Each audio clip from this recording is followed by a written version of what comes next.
From the mountains to the shore, Carolina love can't ask for more. Demia's here to share what's good and true. What you do and see is shining through. What you do and see.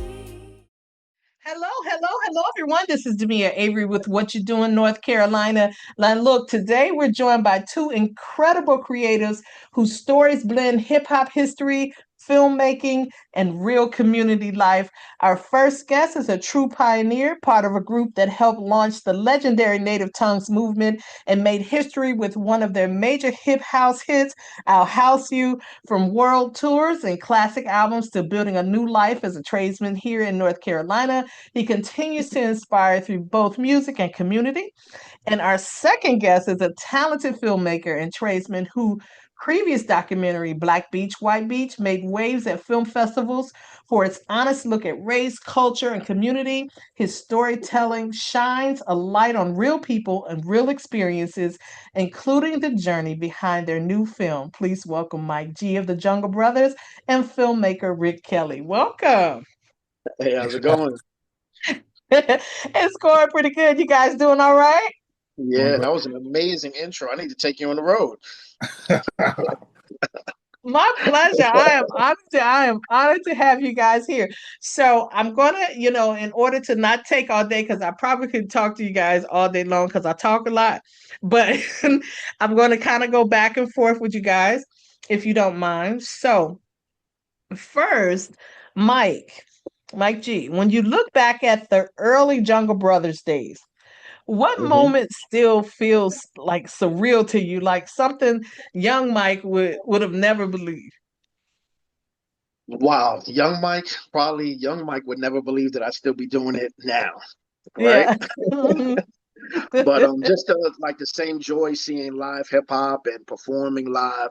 I still get that feeling when we perform on stage from time to time. I still get that feeling of young Mike. Like I Yeah. still have that enthusiasm and hunger, to say the least. Do you still get that feeling like when you're on stage and then and your old hits come on and then you see like a brand, you see the old audience there with you, your loyals, and then you got new people now, I'm sure that's digging your music because it never stopped. It never Yes. stopped. It still plays in the clubs, in the gyms, everywhere you hear music, it still plays. So how does that feel? It feels amazing. I mean, I guess I didn't really come in the industry wanting for much. So everything that I've gotten, I'm appreciative of. I Yeah. really just did it. The culture is what really got us through a lot of things, hip hop culture in general. So, Mhm. between graffiti and writing rhymes, and I mean, it feels great. I can't Yeah. really, there's not really too many words I can sum it up, but the feeling is amazing. And like you said, we take them 15 to 50. You know what I'm Right. saying? Come to the show, it's 15 to 50. I So love it, it. it, feels, it feels amazing. Yeah. Now, Rick, when you first heard Mike's full story, what part of his life hit you the hardest creatively and made you say, "Okay, people need to know about this man beyond the music. Okay, we know about the music, but I need them to know more." What was the hardest thing that hit you? Like I said, just his work ethic. I just couldn't. You don't see that a lot. That men that work this hard for their families, and I was just so Mhm. impressed by that that I thought that people need to see this. Young people and other people need to see that it's just all inspiring. He's the hardest working. James Brown was the hardest working man in show business. I Yeah. don't know. Mike might have him. That's real talk. I heard that you was kind of you don't take many days off. That's what I hear. No, I don't. But I mean, and to a lot of the other guys' credit that's around me, they don't take days off. So I'm just trying to keep up. There's a lot of Yeah. lot of guys out there that I'm inspired by, whether it be in the music business or in the tradesman industry. Guys work hard. So like No, Rick used to always say, "Yo, you was just weird. You came to work this day," and I'm like, "Yeah, it doesn't stop." So, Yeah. in the words of James Brown, we're gonna do it to Yeah. death. Uh-oh. Now, both of you are have experienced different versions of success and reinvention, I should say. Why do you think reinvention is such a powerful part of, I would say, part of your journey, or like the Black creative journey? You understand what I'm saying? Why do you think reinvention is such a good thing? Anyone Um, can take that question.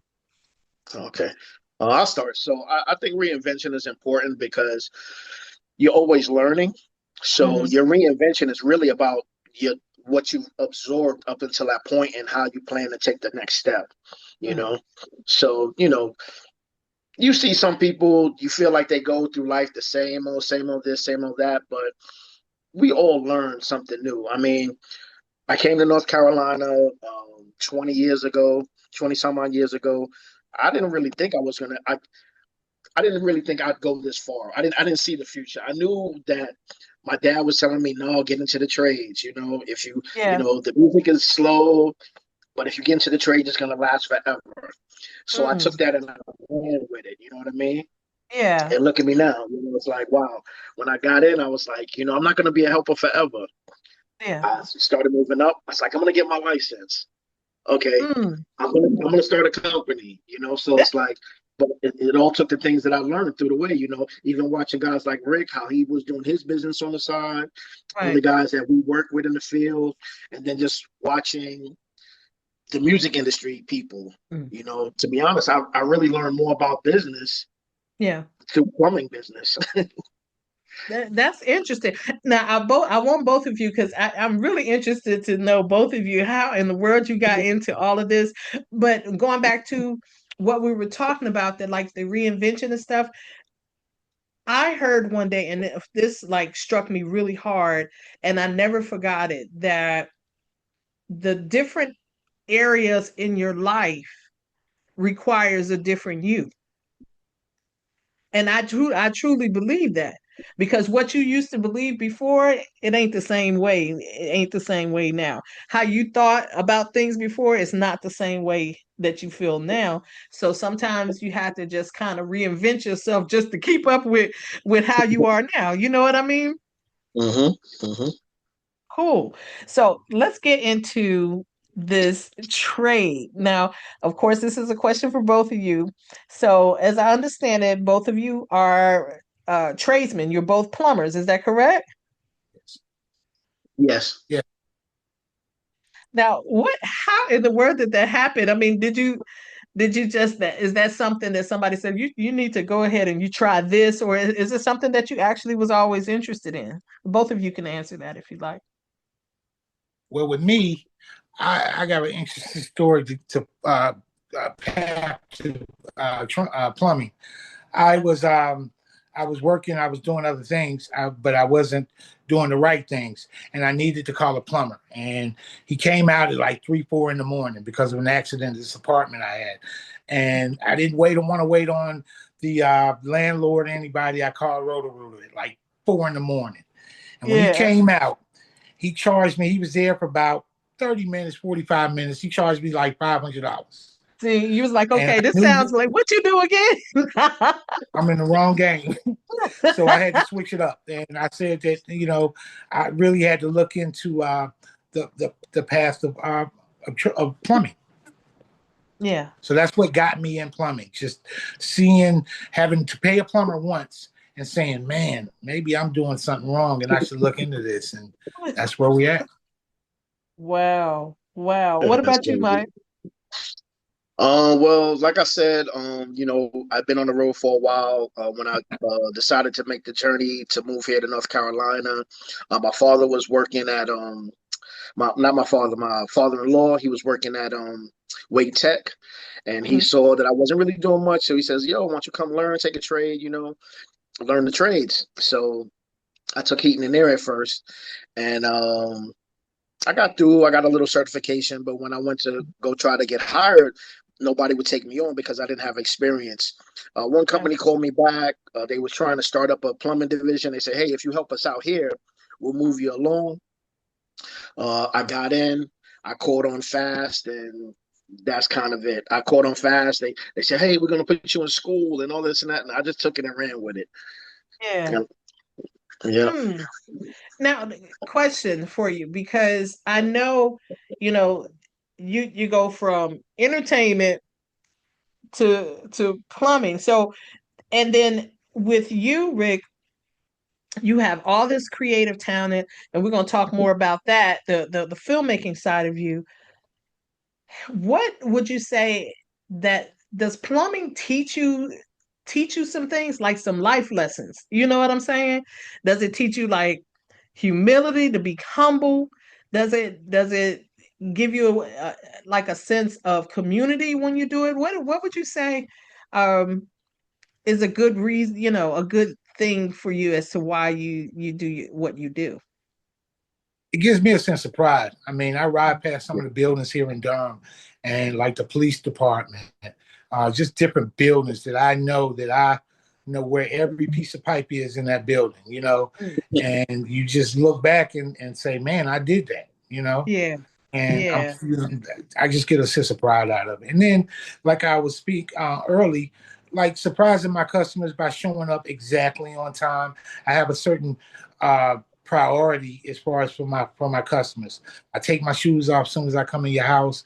Be respectful of mm, people's time and their property, and just be thankful that they called you. So I always yeah, try to, and I teach my customers when I'm there at their house. If I'm just changing out a flapper, which is something small on the toilet, and they're paying me to fix that toilet, I try to call them in there and say, look, this is what I'm doing. So you can do this. So next time they can do it and they won't call me. They may just call me back, but at least they'll know that they paid for knowledge. And that's what I yeah. try to teach my customers. Love it, love it. Yeah. And you know what?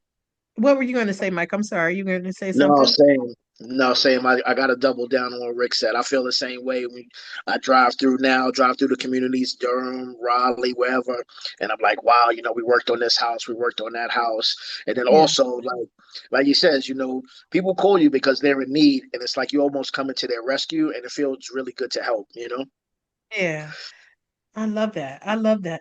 Now, Rick, I want to ask you a little bit about your filmmaking. So, when you're capturing someone's life on film, especially a legend like Mike G, what did you feel was more like, did you feel it was more important to tell, or did you have some things that you felt that you had to preserve? If you understand what I'm saying? I Was can some say things you this. need to think out? Yeah. It's tough to me and Mike were speaking about this earlier. It's tough to do a project on someone that you care about, a friend, Mm, because there's so many different dynamics that come in that you don't expect to happen because they're opening up themselves on a personal level to you, hmm. and it's just different because someone else that I don't know so well, I can go home and just forget about it. But Right. when you're dealing with a friend or somebody you care about, it hits a different way. So you want to Mm, make them proud of what you're doing for them, yeah. and you want to be able to just be proud of yourself, for the work that you're doing. So it's tough to Yeah. work with someone that you know. That's a good point. I never even thought about that. But yeah, because you really find out who that person actually is, and you want to kind of you want to tell the story, but at the same time you're like, okay, maybe I should I even talk about this? you know? So Well, the good thing is that Mike is, what he is. He's just what everything that you see on the screen, a hardworking man, a man with integrity and takes pride in his work and that type of thing. So there's no real negativity to bring out. So that's the good thing about it. It's not like, oh, he's hiding this from the story. No, it right. is what it is. Hmm. I love it. I love it. Now, Mike, before, like when you first hooked up with Rick to tell this story, how did you feel? Like, did you feel like you needed to tell everything, or did you also feel like maybe I should leave some of these things out? How did you feel about it? Well, he had asked me a couple of times, so I shied away because I'm a quiet kind of keep to myself person. But I think Rick is definitely a community-based person. He has a community-based heart, right?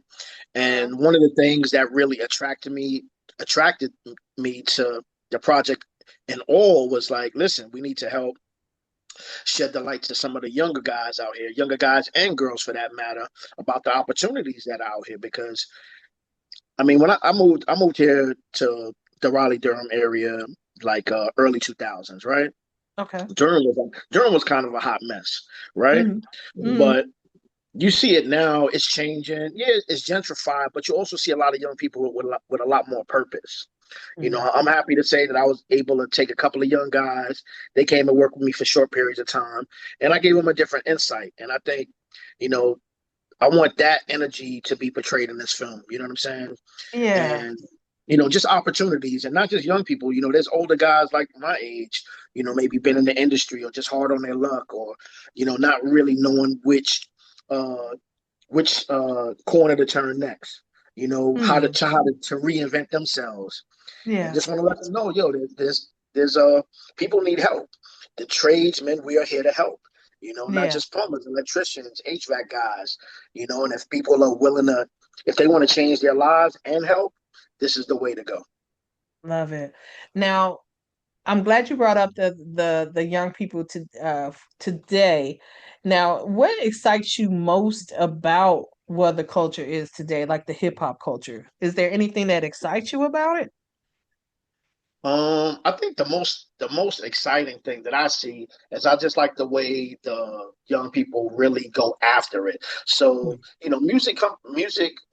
record labels aren't really as relevant as they Mhm. were at one time. People don't really run to them like they used to. They Yeah. actually create. They Mhm. go, they start their own little label, they utilize all the internet, make their videos, make their music. Everything has been really micro-sized, so it's a lot of easy access. Mhm. And the young guys are taking advantage to it. I mean, there's so much out there. I can't say I love everything, but I definitely love the effort that a lot of the young people are putting into the music. Right. Now, your legacy is, I would say, cemented in hip hop history. So, what do you want the next generation, especially the young creatives, to learn from your journey? Um,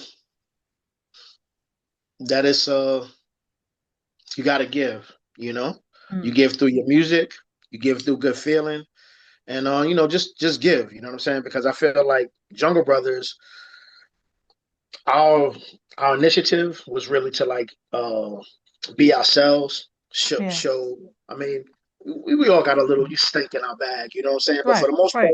part, we got good hearts, and we wanted to we want to show positive vibe, things that we how we want to live, how we want to feel, do unto others as you want them done to you, to say the Mm. least. So Yeah. I want that same type of energy, throughout the hip hop culture. You know what I'm saying? Yeah.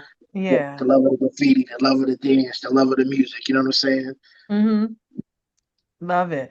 Now, Rick, I have to ask you, so as a filmmaker, when you do this documentary, there's always this one scene that hits the heart. So without giving away too much, what moment in Humble in the Jungle still moves you? Like when you watch it back, you're like, gosh, like I did that. That was a good scene. That was a good. Hold on, I'm listening too, because Rick been holding out on me. I'm trying to listen to that one too. I just like him with the kids, seeing him Ah, with young people.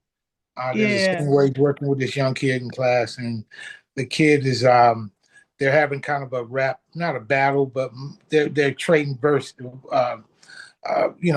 rhymes, and the kid was it's to me.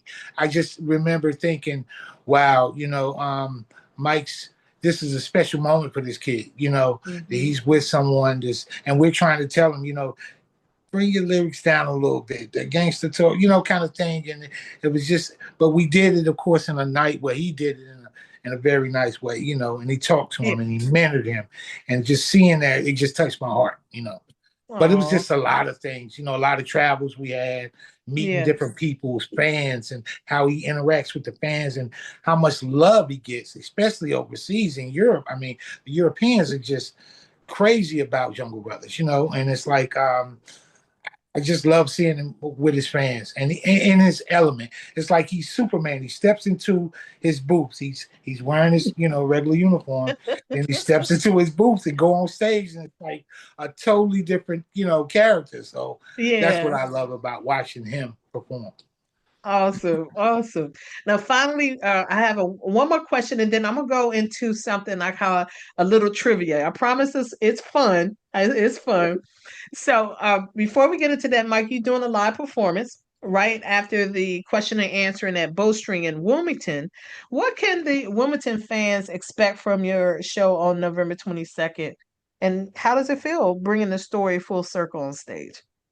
Just bringing some a couple of classics, a couple of little independent songs I did. Just a good time. So just expect a good time. Definitely come out there feeling good. Hopefully, I want the documentary to take them to one step, and I want the performance to take them higher and take them back to the documentary for the most part. Love it. Love it. Okay, so we're gonna go into what's called Jungle Brothers Throwback Trivia.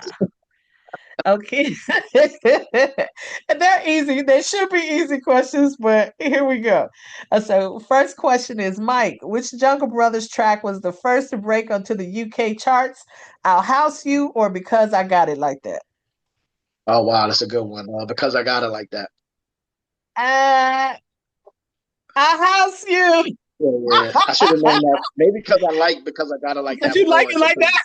But it Yeah, doesn't matter.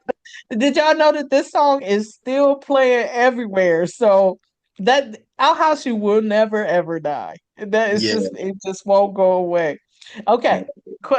Now this is life trivia. I'm gonna ask Rick this question. Okay. True or false?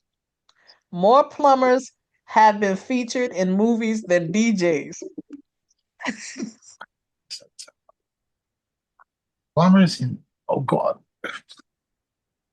I'll say plumbers. We've been around before DJs, so I'll say plumbers. Yes. You got it exactly right. Okay. You got it exactly right. That is too funny. Okay, so Mike, finish this line. We're the Jungle Brothers. After that, is it A, straight out of the jungle? B, deep in the city? C, back in the building? Straight out the jungle. That's right. Okay, now this last question is for the both of you guys, and I do this for every one of my people that I interview. I'm a old school head. I love old school everything. That's just who I am. That's how I do. So for each of you, I need you to name who is your favorite old school hip hop artist and why. Wow. Mine's is twofold. My first is favorite MC is Grandmaster Caz from the Cold Crush Brothers. To me, he was just the most amazing lyricist for that time, and still rhymes with such authority to this day. My second one was probably Spoonie G because he was the smoothest. He was one of the smoothest rappers of that time period as well. Awesome, awesome. How about you, Rick? I'm gonna have to go with the guy Rakim. It's my favorite of all times, and then followed up shortly by Chuck D, a Public Enemy, on the strength that he had a lot to say, and he changed my mindset when I was in college, and I just remember how powerful his message was. But Rakim, I mean, they had a message too. It taught you about yourself, self-love, but I think those two artists had the most impact on me in hip hop history. And of course, Mike. I always love Mike's music, but as far as he know how I feel about it. So awesome, awesome, guys. Thank you so much for playing the game for me. And listen, we want to thank Mike G and Rick Kelly for coming on the show. Don't forget this Saturday, November 22nd at 7:45 at Bowstring at 1002 Princess Street in Wilmington. Get your tickets at cucaloruseventive.org. Is there anything else you guys want to share today before we go? Just thanks for having us, and we're looking forward to seeing you down there. Awesome, awesome. I will be there. All right, guys. So we're going to get out of here. I'm going to make sure if you look below, I'm going to have all the information so you can just click on it to get your tickets and make sure you go to check them out. And guess what, y'all? We are out of here. Talk to you later. Peace.